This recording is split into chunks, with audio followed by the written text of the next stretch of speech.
And welcome to PR learning lab.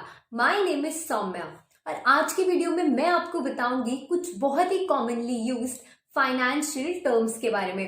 पर उससे पहले अगर आपने अभी तक हमारे चैनल को सब्सक्राइब नहीं किया है तो please hit the subscribe button, और अगर आपने इस वीडियो से पहले वाली वीडियोस नहीं देखी हैं तो उनका लिंक आपको डिस्क्रिप्शन बॉक्स में मिल जाएगा।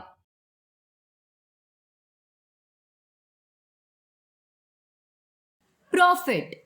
Revenue generated from a business activity exceeds the expenses, costs and taxes.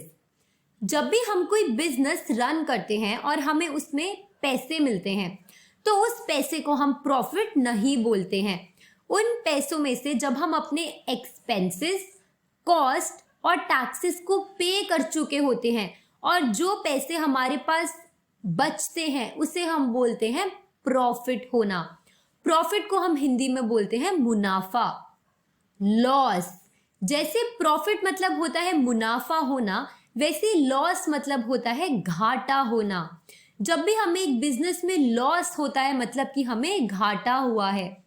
जितने पैसे हम एक बिजनेस में इन्वेस्ट करते हैं अगर हमें उतना रिटर्न नहीं मिलता है तो उसे हम बोलते हैं लॉस होना। लॉस हमें और भी कई तरीकों से हो सकता है, जैसे कि अगर हमारे बिजनेस में आग लग गई जो कि एकदम अनरिकवरेबल है तो ये भी एक तरीके का लॉस ही हुआ। Asset, assets are the items your company owns that can provide future economic benefit.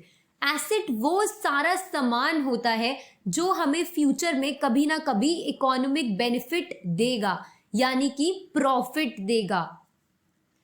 हमारी कंपनी में जितनी भी मशीनरी होती है वो हमारे लिए एक एसेट होता है, क्योंकि फ्यूचर में वो हमें इकोनॉमिक बेनिफिट ही तो देगा। जब हम उस मशीनरी को सेल करेंगे तो उससे हमें पैसे मिलेंगे, तो इसीलिए वो हमारे लिए एक एसेट हुआ। लायबिलिटी, लायबिलिटी एसेट का ऑपोजिट होता है। Liabilities are what you owe other parties. Liability मतलब होता है हमारे ऊपर कर्जा। जब हमें कोई पैसे उधार पर देता है तो वो हमारे लिए एक लायबिलिटी हुई, क्योंकि वो हमें फ्यूचर में मिलेगी नहीं बल्कि वो हमें फ्यूचर में किसी को चुकानी पड़ेगी, पैसे देने पड़ेंगे, तो वो होती हैं हमारी liabilities. Cost, in accounting cost is defined as the cash amount or the cash equivalent given up for an asset.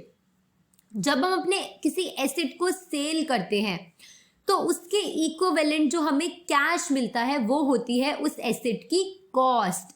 जैसे कि हम अपनी कंपनी का फर्नीचर सेल करेंगे तो उस फर्नीचर को सेल करने के साथ हमें कुछ कैश मिलता है, वो कैश होता है उस फर्नीचर की cost. Debt, debt is defined as an amount owed for funds borrowed.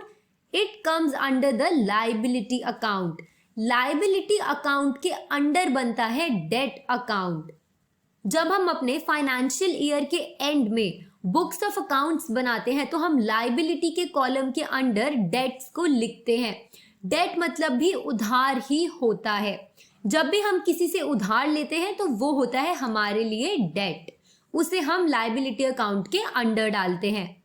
Interest rate, interest rate हमें परसेंटेज की फॉर्म में ही मिलता है।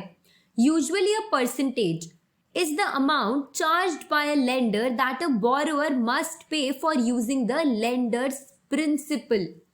जब भी हमारे पास पैसे नहीं होते हैं और हम उधार लेकर आते हैं तो जो भी हमारा मनी लेंडर होता है वो उस अमाउंट पर, जो पैसे वो हमें लेंड करेगा उस पर कुछ इंटरेस्ट लगा देता है।